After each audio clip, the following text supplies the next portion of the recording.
Dear student, अगर बनना है बेरोजगार से रोजगार तक, जी हाँ, अगर रोजगार पाना है साथियों तो सरकारी रोजगार को फॉलो कीजिए। क्यों? क्योंकि ये साथियों RRB group D special total 2100 प्रश्नों की पीडीएफ आप लोगों के सामने लेकर के आया है, वो भी मात्र 21 रुपये में। दिए गए व्हाट्सएप नंबर पर आप लोग संपर्क करेंगे, आप लोगों को ये पीडीएफ प्रोवाइड कर दीजिएगा। और साथियों मैं वादा करता हूँ आप लोग सबसे बेहतरीन कंटेंट दे रहा हूँ, चाहे साइंस का हो चाहे जीके का हो। और साइंस का तो साथियों नंबर 1 का कंटेंट है, आप और भी यूट्यूब चैनल पे देखते होंगे, लेकिन साइंस सबसे बेहतरीन साथियों मैं लेकर के आता हूं, वो भी आरआरबी ग्रुप डी स्पेशल। तो साथियों अगर आप आरआरबी ग्रुप डी की तैयारी कर रहे हैं और हमारे चैनल पर नए हैं तो चैनल को सब्सक्राइब कर लीजिएगा, बेल आइकन को प्रेस कर दीजिएगा साथियों, और हमारे वीडियो को लाइक और शेयर जरूर कर दीजिएगा। तो साथियों ये पीडीएफ आप लोग जल्दी से जल्दी जो है ले लीजिएगा, जिससे आप लोगों की तैयारी और भी बेहतर हो सके। ये पीडीएफ कम से कम 10 से 12 नंबर तो आपके कवर करा कर ही रहेगी। जी हाँ साथियों, 10 से 12 नंबर। तो चलिए साथियों पहले क्वेश्चन से हम स्टार्ट करते हैं। मानव शरीर में क्रोमोसोम गुणसूत्रों की संख्या होती है। RRB group D 11/10/2018 first shift में पूछा गया प्रश्न है। मानव शरीर में क्रोमोसोम गुणसूत्रों की संख्या कितनी होती? इस पहले क्वेश्चन का आंसर आप लोग साथियों कमेंट बॉक्स में देंगे। दूसरे नंबर के क्वेश्चन पे आते हैं। दूसरे नंबर का प्रश्न है मानव मूत्र का पीएच कितना होता? पूछा गया प्रश्न है साथियों। बताना जितने भी क्वेश्चन में लेके आता हूँ एनसीईआरटी बेस्ड हैं, टीसीएस से उठाए गए क्वेश्चन है साथियों। तो आप लोग ये मान के चलिए आरआरबी ग्रुप डी में 25 साइंस में दिला के मानूंगा, बस आप लोग रिवीजन लगातार करते रहिएगा। मानव मूत्र का पीएच कितना होता है? तो वो 6 होता है। कितना? 6 होता है। नेक्स्ट क्वेश्चन पे आते हैं। 3 नंबर का प्रश्न है हीमोग्लोबिन में उपस्थित होता है। तो हीमोग्लोबिन में उपस्थित होता है तो वो है आयरन। हीमोग्लोबिन में आयरन उपस्थित होता है। नेक्स्ट क्वेश्चन पे आते हैं। 4 नंबर का प्रश्न है कौन सा तत्व समूह 17 से संबंधित नहीं? आवर्त सारणी से 1 से 2 क्वेश्चन 100% पूछा जाएगा।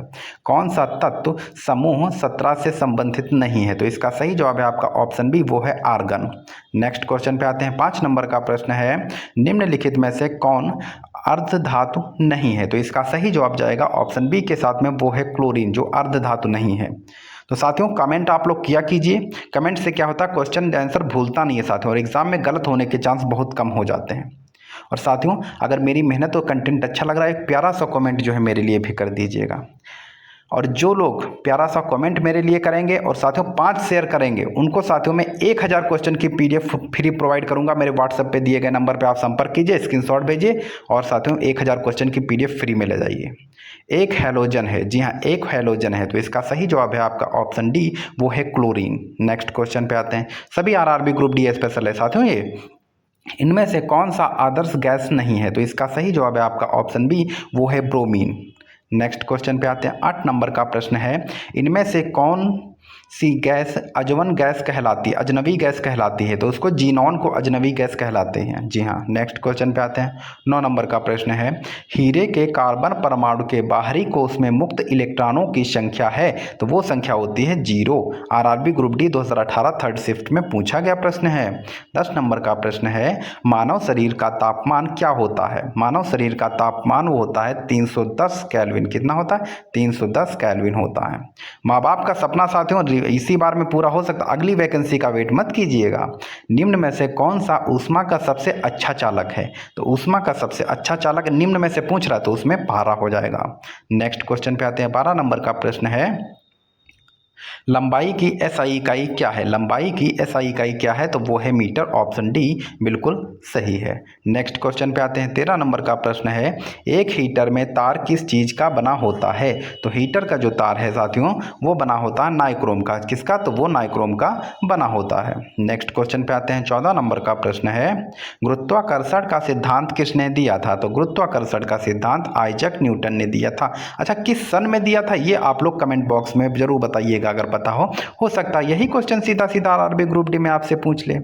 पॉजिट्रॉन का आविष्कार किसने किया था? पॉजिट्रॉन का आविष्कार किसने किया था? तो पॉजिट्रॉन का आविष्कार जो है वो एंडरसन ने किया था।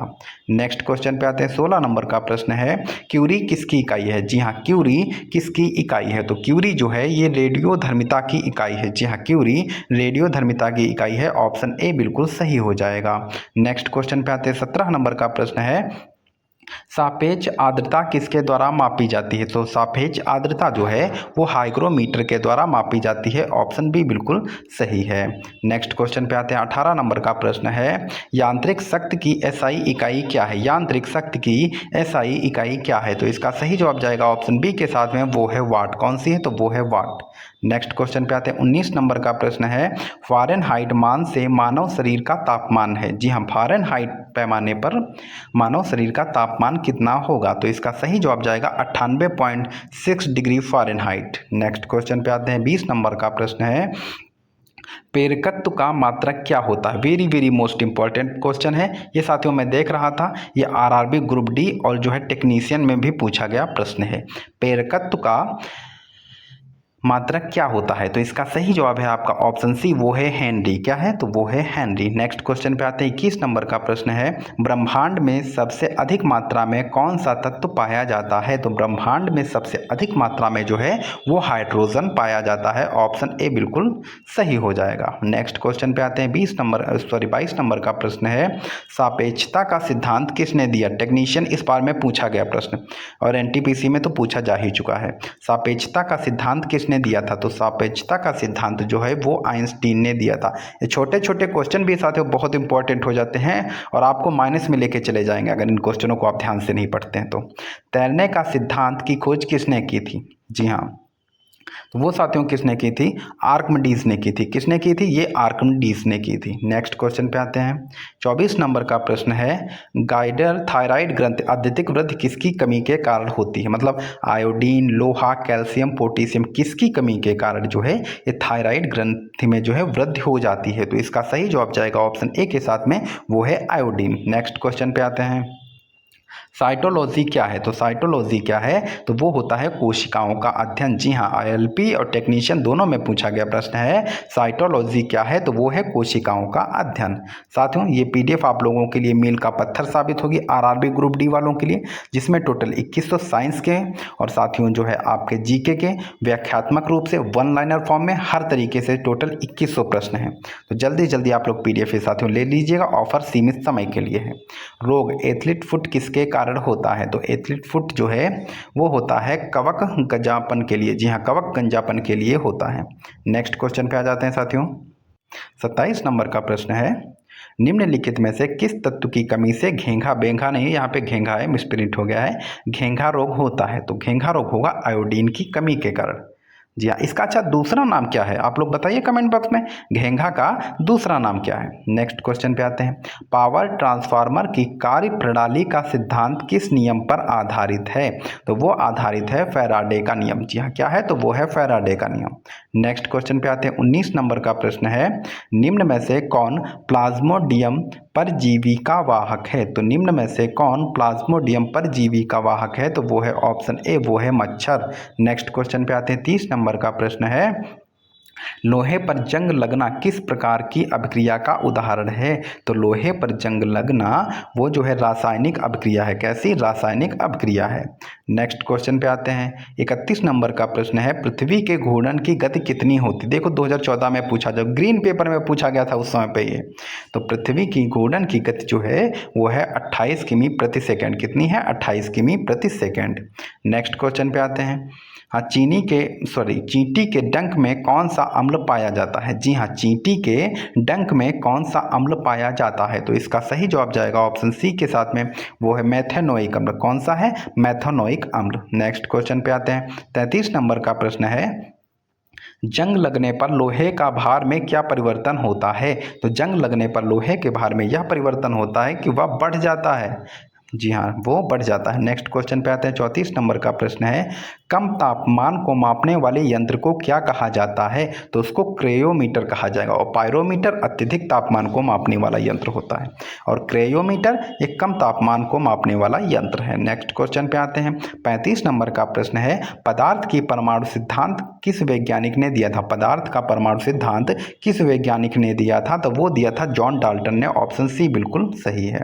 नेक्स्ट क्वेश्चन पे आते हैं। 36 नंबर का प्रश्न है, वॉशिंग मशीन किस सिद्धांत पर कार्य करती करती है? वॉशिंग मशीन किस सिद्धांत पर कार्य करती है? तो वो करती है अपकेंद्रीय। जी हाँ, किस पे? अपकेंद्रीय बल में कार्य करती है। नेक्स्ट क्वेश्चन है 37 नंबर का प्रश्न है, आघूर्ण बल की इकाई है। जी हाँ, आघूर्ण बल की एसआई इकाई क्या है? तो वो है एसआई इकाई पूछ रहा है तो वो है न्यूटन मीटर। क्या है रहेगी? Newton metre. नेक्स्ट क्वेश्चन पे आते हैं 38 नंबर का प्रश्न है, अस्थि मज्जा में रुधिर कणिकाओं के निर्माण को क्या कहा जाता है? अस्थि मज्जा में रुधिर कणिकाओं के निर्माण को क्या कहा जाता है? तो वो कहा जाएगा हेमेटोपाइजिस। क्या कहा जाएगा? हेमेटोपाइजिस। नेक्स्ट क्वेश्चन पे आते हैं 39 नंबर का प्रश्न है, मानव में कशेरुकी की कुल संख्या कितनी होती है? मानव में कशेरुकी की कुल संख्या कितनी होती है? तो इसका सही जवाब जाएगा ऑप्शन डी के साथ में, वो है 33। कितनी होती है? तो वो है 33। नेक्स्ट क्वेश्चन पे आते हैं 40 नंबर का प्रश्न है, मानव शरीर में औसतन ऑक्सीजन तत्व की प्रतिशतता कितनी होती है? जी हाँ, मानव शरीर में औसतन ऑक्सीजन तत्व की प्रतिशतता कितनी होती है? तो वो होती है 65%। हमारे शरीर में ऑक्सीजन 65% पाया जाता है। ऐसे भी करके क्वेश्चन पूछा जा सकता है। नेक्स्ट क्वेश्चन है 41 नंबर का, निम्नलिखित में से कौन सी मिश्र धातु नहीं है? तो मिश्र धातु कौन सी नहीं है? तो वो है तांबा। स्टील और पीतल, तांबा, ब्रॉन्ज ये सब मिश्र धातुओं में आते हैं, बल्कि तांबा ये मिश्र धातु नहीं है। नेक्स्ट क्वेश्चन पे आते हैं 42 नंबर का प्रश्न है, फैराडे का नियम किस प्रक्रिया से संबंधित है? तो फैराडे का नियम जो है वो इलेक्ट्रोलाइसिस से संबंधित है। नेक्स्ट क्वेश्चन पे आ जाते हैं 43 नंबर का प्रश्न है, निम्न ईंधन में किसकी सबसे अधिक ऊष्मता मान है? तो वो है हाइड्रोजन का। किसका है? तो वो है हाइड्रोजन का। नेक्स्ट क्वेश्चन पे आते हैं 44 नंबर का प्रश्न है, निम्नलिखित में से कौन सा पदार्थ मानव शरीर में ईंधन का काम करता है? प्रोटीन, विटामिन, कार्बोहाइड्रेट या फिर जल? तो इनमें से जो है कौन सा पदार्थ है जो मानव शरीर में ईंधन का काम करेगा? तो वो है कार्बोहाइड्रेट। ऑप्शन सी बिल्कुल सही है। नेक्स्ट क्वेश्चन पे आते हैं 45 नंबर का प्रश्न है, 12 डिग्री सेल्सियस पर जल की भौतिक अवस्था क्या होती है? मतलब द्रव होगा, आयनिक होगा, गैस होगा या फिर ठोस होगा? तो 12 डिग्री सेल्सियस पर जल की भौतिक अवस्था कैसी रहेगी? तो वो रहेगी द्रव की। ऑप्शन ए बिल्कुल सही है।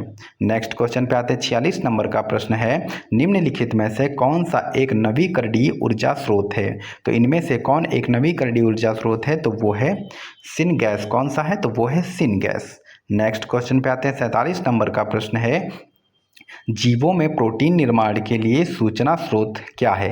राइबोसोम, केंद्रक, डीएनए या फिर गुणसूत्र? तो जीवों में प्रोटीन निर्माण के लिए सूचना स्रोत क्या है? तो वो है डीएनए। ऑप्शन सी बिल्कुल सही है। नेक्स्ट क्वेश्चन पे आते हैं 48 नंबर का प्रश्न है, NH3 में नाइट्रोजन की संयोजकता कितनी होती है? माफ़ी चाहूँगा, इसमें एक ऑप्शन ही देना जो है मिसप्रिंट हो गया है। तो इसमें जो है ऑक्सीजन कितना होगा? तो वो होगा 3। सॉरी, नाइट्रोजन की संयोजकता कितनी होगी? तो वो होगी 3। नेक्स्ट क्वेश्चन पे आते हैं 49 नंबर का प्रश्न है, विद्युत चुंबकीय प्रेरण की खोज किसने की थी? जी हाँ, विद्युत चुंबकीय प्रेरण की खोज किसने की थी? तो वो की थी माइकल फैराडे ने। किसने? माइकल फैराडे ने। ऑप्शन बी बिल्कुल सही है। Revision revision revision, selection selection selection. Bulb के फिलामेंट को प्राप्त करने के लिए अत्यंत पतला और लंबा बनाया जाता है, तो वो बनाया जाता है उच्च प्रतिरोध वाला तार। कैसा? उच्च प्रतिरोध वाला। तो साथियों, अगर आज का सेशन मेरा अच्छा लगा है, मेरी मेहनत अच्छी लगी है, तो साथियों चैनल को सब्सक्राइब, वीडियो को लाइक और शेयर जरूर कर दीजिएगा, और एक प्यारा सा कमेंट साथियों कर दीजिएगा। और जो मैं आप लोगों को शेयर करने, वीडियो शेयर करने पे आप लोगों को जो मैं PDF दे रहा हूँ ना साथियों, वो PDF हर topic wise, polity, history, economics, इन सभी के क्वेश्चन जो है रहने वाले हैं, और टोटल 1100 प्रश्न रहने वाले हैं। तो जिन लोगों को वो PDF चाहिए, आप लोग स्क्रीनशॉट भेजिएगा शेयर का, मैं आप लोगों को वो PDF एकदम फ्री में दूंगा। आप लोग अपना प्यार यूँ ही बनाए रखें। धन्यवाद। जय हिंद।